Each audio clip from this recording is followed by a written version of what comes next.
7% que sean obreros, o sea, los propios dueños. Ahora sí estoy entendiendo el gráfico. Ok. Y ahí, según las viviendas, si poseen planos, bueno, tenemos la respuesta ahí sí con un 12%, pero no realmente un 80% que no tiene ningún tipo de plano para realizar ese trabajo. Un 88. 88. Y en lo que ve con los servicios que se dan las autoridades, o sea, el Estado en esta comunidad, con la frecuencia que hemos encontrado, por ejemplo, en el caso de electricidad, a veces nos dijeron que a veces son 12 horas, pero hay un apagón, puede ser 8 horas, a veces 10 horas, el agua potable en una cantidad muy baja, pero servicio sanitario realmente dentro del sector no hay, tiene que moverse por otro lado donde hay un hospital de la maternidad que hay por allá.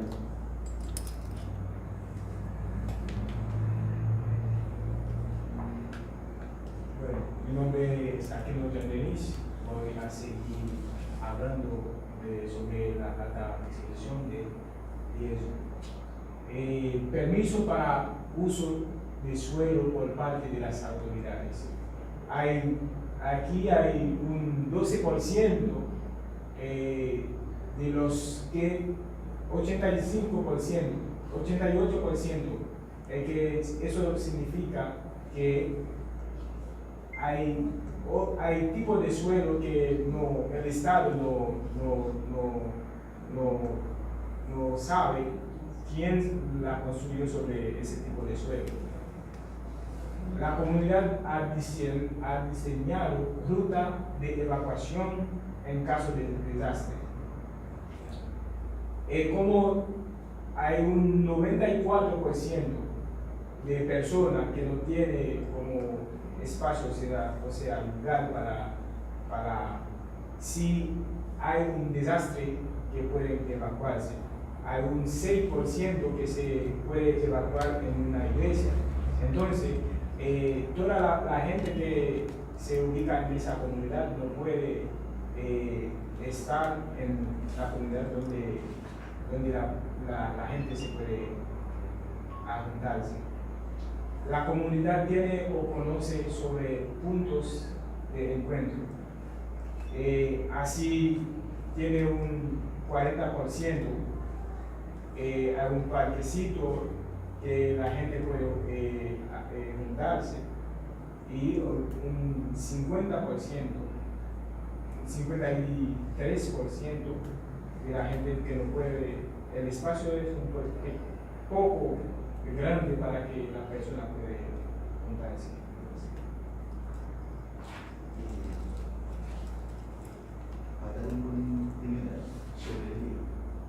¿Qué tipo de desastre natural? Una pregunta que hemos hecho en pasado en el tiempo que tienen viviendo en el sector. Hay de lo más, hablando de como de fenómenos de deslizamiento, terremotos, desastres naturales, pero más recientemente, como en el momento que fuimos en el sector, como 3 semanas después, había un deslizamiento de tierra en esa parte. Como podemos observar, como fenómeno, hay en la gráfica, llega un 16, casi 17 en el nivel, deslizamiento un 5, pero terremoto nunca ha pasado en ese sector. Bueno, cuando se presenta, por ejemplo, en el caso, la gente habla más, tiene conocimiento del huracán George cuando pasaba. En este momento, preguntábamos si hubo damnificados. Podemos observar a un 65% de las personas entrevistadas que dieron que sí, pero un 29% dice que no, un 6% no sabe si hubo damnificados, o sea, ¿o a dónde se lo llevaron? Se lo llevaron. Pero eso tiene una explicación. Adelante. Sí. Y también dónde se alojaron cuando se presenta esos eventos como refugio o albergues, pero un 7% dice que sí, y de parte de las oficiales, un refugio o albergues, un 33%,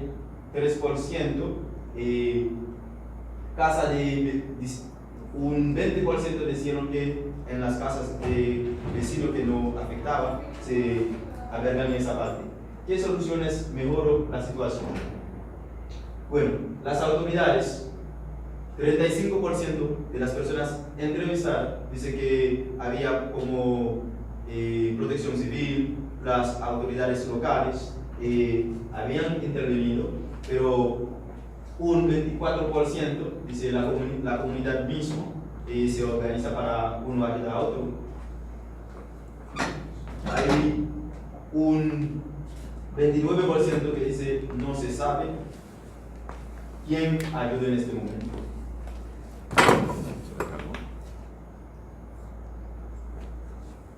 Usted y sus vecinos fueron evacuados por las autoridades previo al impacto del evento.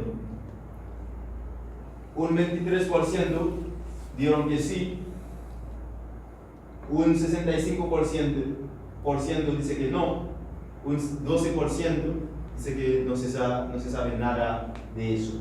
Han tenido propuestas de desarrollo. Allá cuando habla de eso, dice que las propuestas que habían, no en términos de prevención para los eventos, sino en un momento determinado, querían hacer un trabajo civil, se hace una propuesta. Un 18% dice que sí, pero 82% la respuesta no. Para concluir esta parte, hemos preguntado qué recomiendan a las autoridades para disminuir los riesgos y evitar ser afectados por un desastre natural. ¿Quién les den un 29% de la población dice que después que las autoridades les den materiales para la construcción, o sea, reorganizar sus viviendas, tenemos un 18% que se evacúen a tiempo y un 24% que los reubiquen en lugares más seguros. Bien, estas son algunas de las conclusiones en base a los resultados estadísticos que se presentaron. En esencia, la estadística que se ha hecho, yo no voy a leer lo que dice, sino voy a explicar brevemente los números que se ven ahí y qué implican.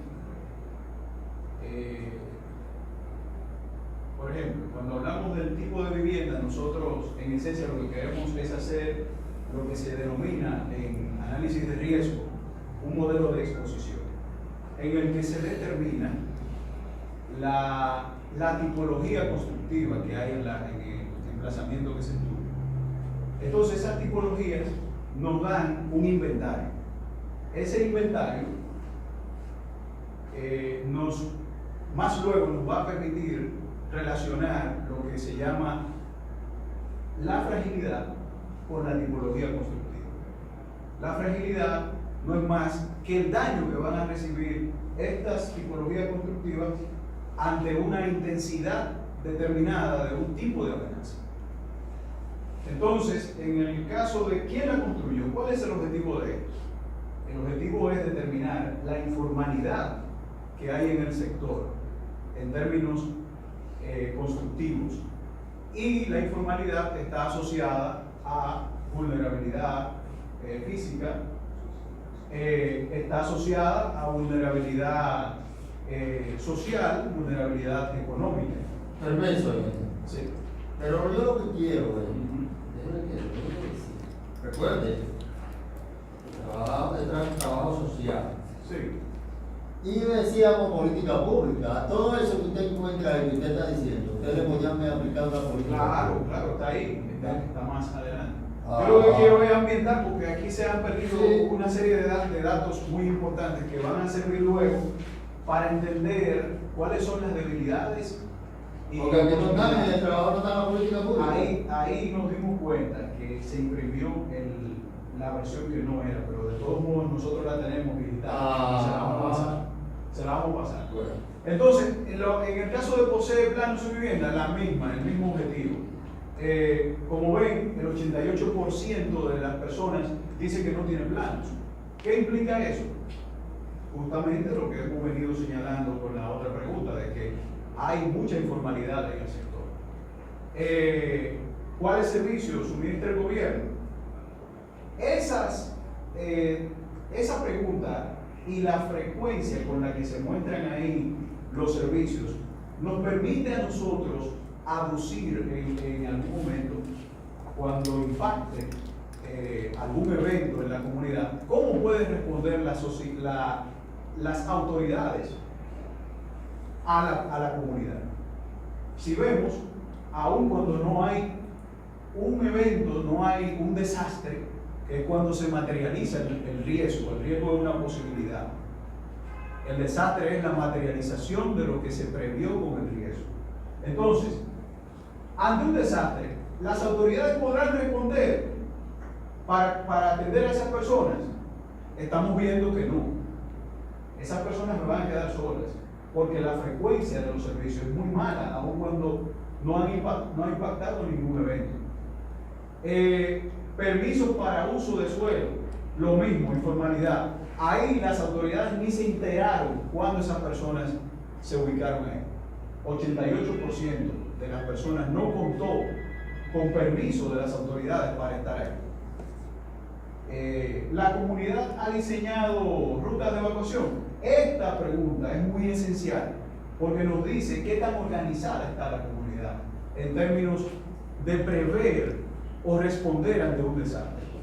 La respuesta es importante porque, primero, hace que la gente se salve por sí misma, y segundo, hace que las propias autoridades puedan responder de manera más adecuada. Si las personas no están organizadas en términos de respuesta, entonces va a estar dispersa y no se va a poder salvar. Levanta ahí. Gracias. Pero Yo creo que la política pública. Sí, Sí, yo la tiene. Sí. Claro, Aquí en el trabajo no aparece. Pero la posición la tiene. ya le dijimos por qué. Yo quiero. La vamos a avanzar. Avance, me llegue ayer. No entiendo. Ya. Bien, este es el sector. Está ubicado en la margen este del río Osama. Como pueden ver, es un sector que tiene muchas zonas de afectación y muchos tipos de amenazas. Por ejemplo, esto es un risco, ¿verdad? Hay amenazas de deslizamientos o movimientos de masa. Esta zona, que está en una zona de inundación, y fíjense que está cerca del río, está expuesta a inundaciones y a huracanes. El emplazamiento es un barrio pequeño, pero tiene una característica, y es que tiene múltiples amenazas. Aproximadamente tiene 90.000 metros cuadrados, según lo que pudimos calcular con Google Earth, y entre 3.000 a 4.000 personas. Eso lo hicimos contando las casitas y asumiendo una cantidad de 6 personas por hogar. Y obviamente tiene múltiples amenazas. Nosotros quisimos ver, para que ustedes tengan una idea de cómo varía este terreno, no solo en las fotografías. Nosotros hicimos varias secciones al sector. Como pueden ver, el perfil longitudinal que se nota ahí nos dice más o menos cómo varía la altitud del terreno. Esto es muy importante porque hemos tomado el gráfico que nos dice más o menos cómo varía el modelo de exposición o el inventario en el sector. Como pueden ver, el 41% está asociado a esta franja. O sea, la mayoría de las casas que son de bloques, perdón, hay un error.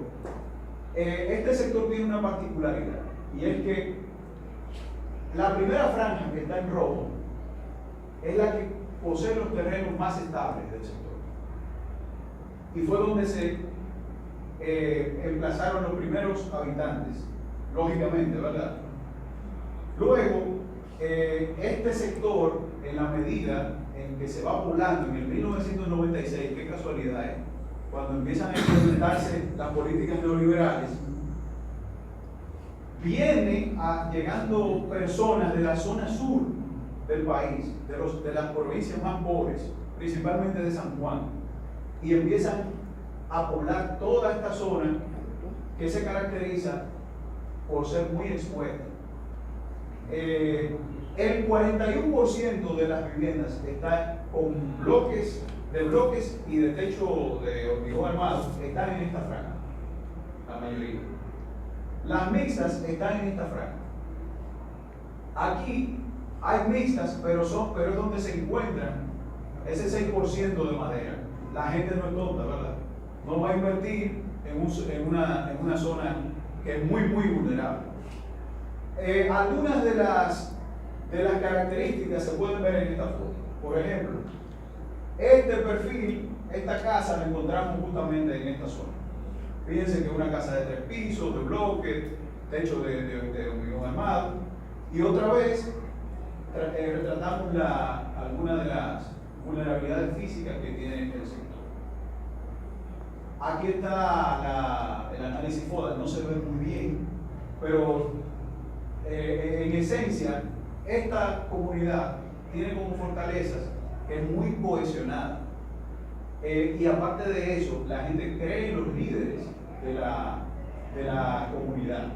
De hecho, ellos se han asociado mediante una junta de vecinos y tienen comunicación con las autoridades, que es otra fortaleza.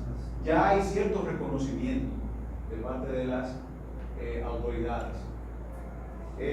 Ya sabemos que hay múltiples amenazas en el sector, por ende, esas son de las debilidades. Hay mucho desconocimiento del riesgo, eso está asociado a una vulnerabilidad social. Hay pobreza, vulnerabilidad económica.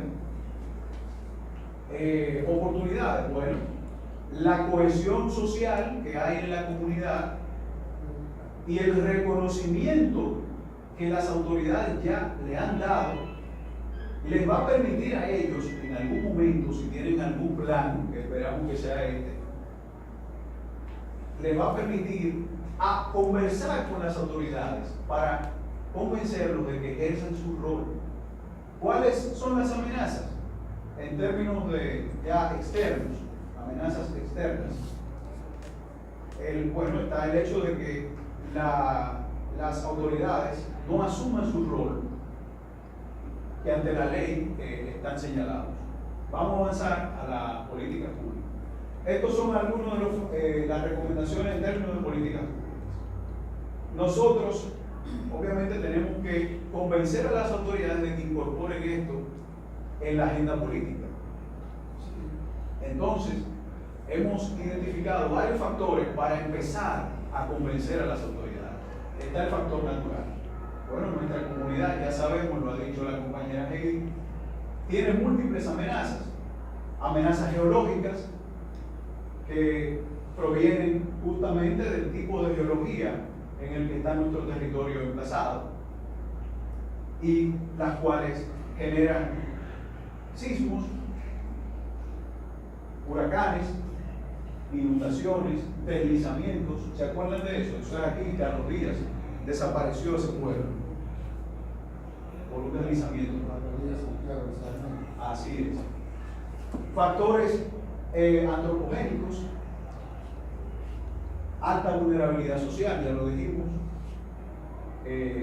vulnerabilidad económica, una gran desigualdad social en la zona, y también está el hecho de que las autoridades no le dan seguimiento. Hay un desistimiento de las autoridades.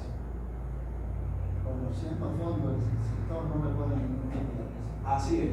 Está el factor económico, los factores económicos, ya que sabemos que no nos van a hacer caso porque a las autoridades por lo general no le interesa a la gente. Entonces vamos al aspecto económico. ¿Qué va a pasar si impacta un evento? Bien, entonces nosotros hemos hecho una comparación de las pérdidas de los eventos pasados con las proyectadas en pesos. Esto está expresado en pesos. Fíjense que hasta el 2012, de acuerdo a un estudio de la Comunidad Europea, hasta el 2012 todos los eventos que habían sucedido sumaron 5.595 muertos. Eso incluye huracanes, inundaciones, terremotos. Y la cantidad de afectados o desplazados fue de 4.613.144. O sea, a esta gente hay que invertir dinero para ubicarla, para apoyarla. Y también está el hecho de que se perdieron 2.901.533.000 dólares. Eso implica prácticamente un 20% del Producto Interno Bruto actual. Las pérdidas proyectadas al 2014 serían, si ocurre un impacto, de 1.761.6 millones de dólares.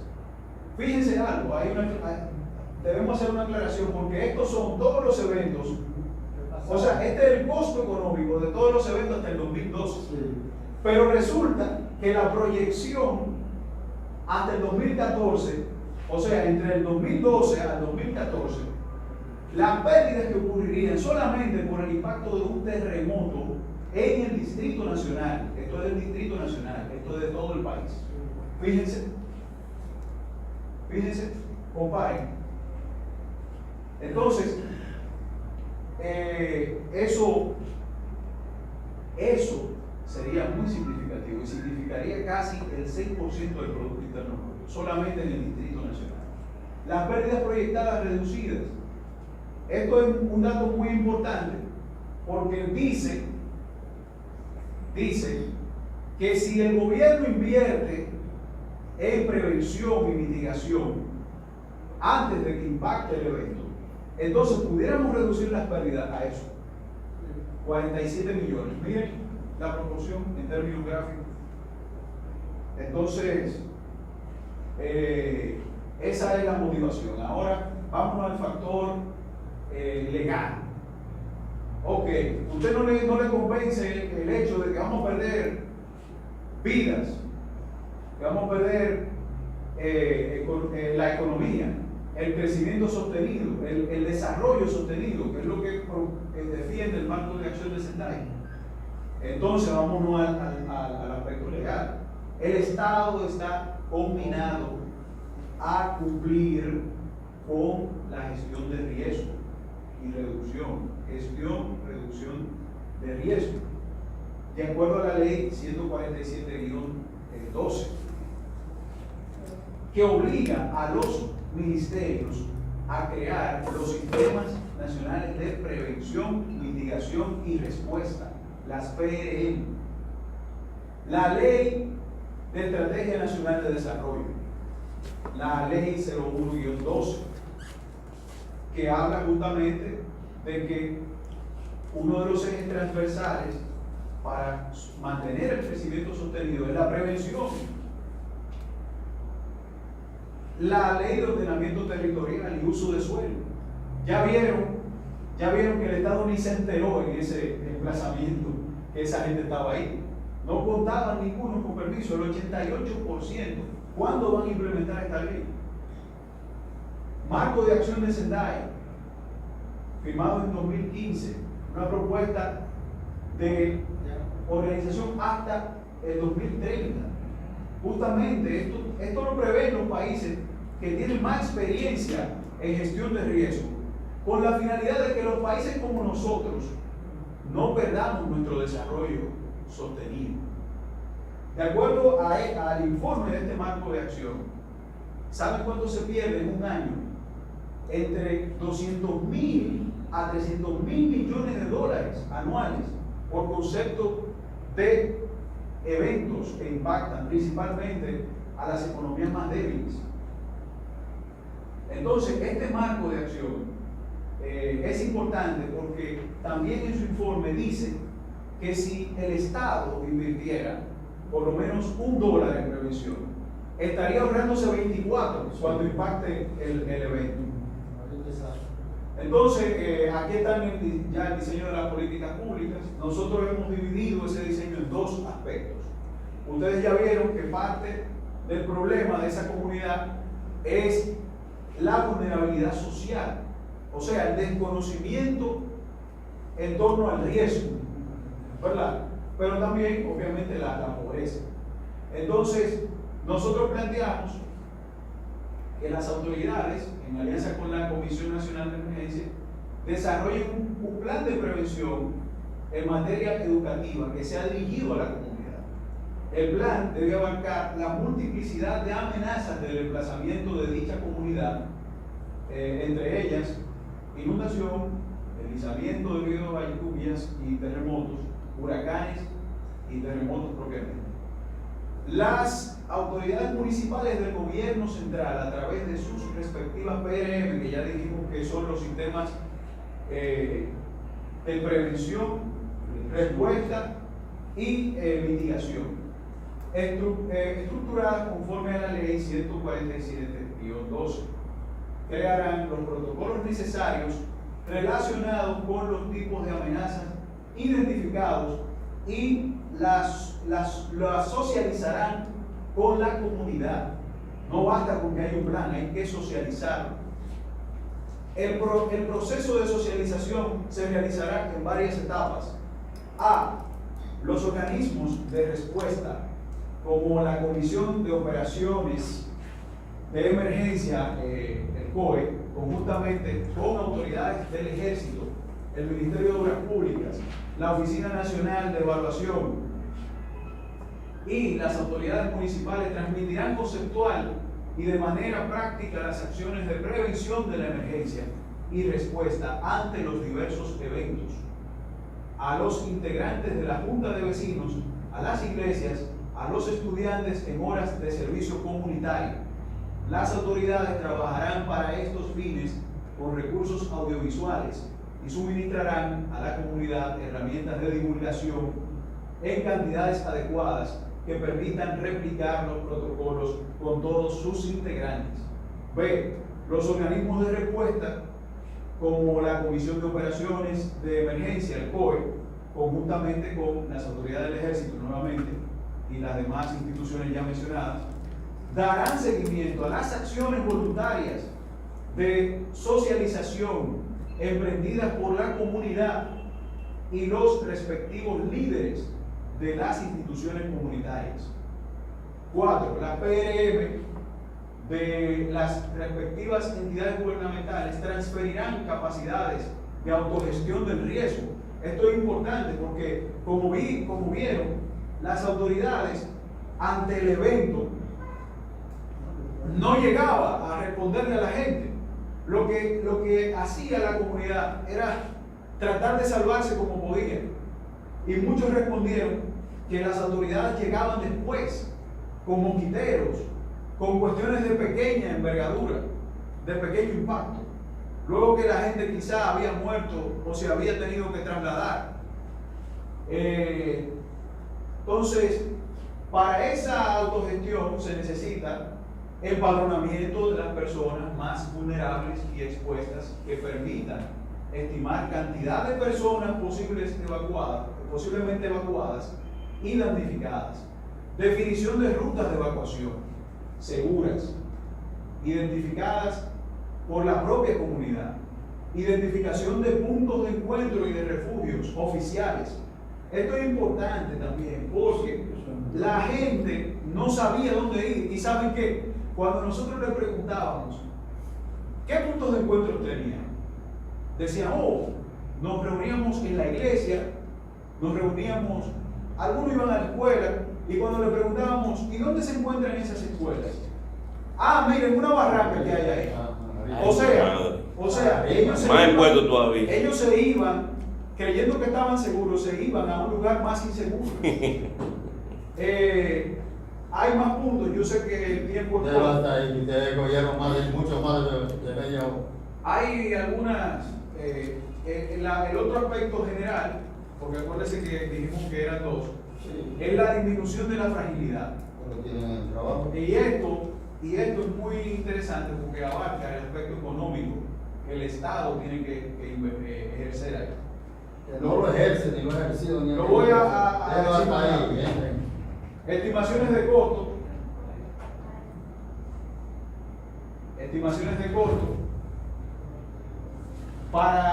Nosotros propusimos un plan en el que el gobierno, para mitigar la vulnerabilidad física y la fragilidad, proponíamos que a estas 660 familias que hay en el sector se le proponga una solución habitacional con 65 metros cuadrados y que de acuerdo a esta cantidad, ¿no? De personas, de familias, eso necesitaría 42 edificios de 4 niveles de 155 metros cuadrados Por piso. Por piso. En cada piso se ubican 2 familias. En efecto. Entonces, Y un costo de construcción de 448 así millones. es, así es. Lo que se ve abajo es la justificación de por qué hay que invertir. Como pueden ver ahí, esto se llama factor de agravamiento. El factor de agravamiento mide el impacto que van a recibir las ciudades o barrios en estudio. La Sursa, por ejemplo, Domingo Sabio, Gualey, más o menos andan entre 64 y .71. Nosotros dijimos que íbamos a hacer en nuestros objetivos un símil, ¿no? Una comparación, y en base a eso íbamos a usar este estudio que no es propiamente de nuestro sector para extrapolar esas situaciones que se dan en ese estudio. Entonces determinamos que el factor de agravamiento de nuestro sector debe andar entre .64 y .71, lo cual es significativo entendiendo que el factor de agravamiento máximo es 1. Aquí en el mapa de riesgo hay algo interesante, y es que nuestro sector está entre un riesgo moderado a bajo, pero esto se explica porque nuestro sector, como tiene casitas tan baratas, si se destruyen, ¿verdad?, el costo de reposición es bajo.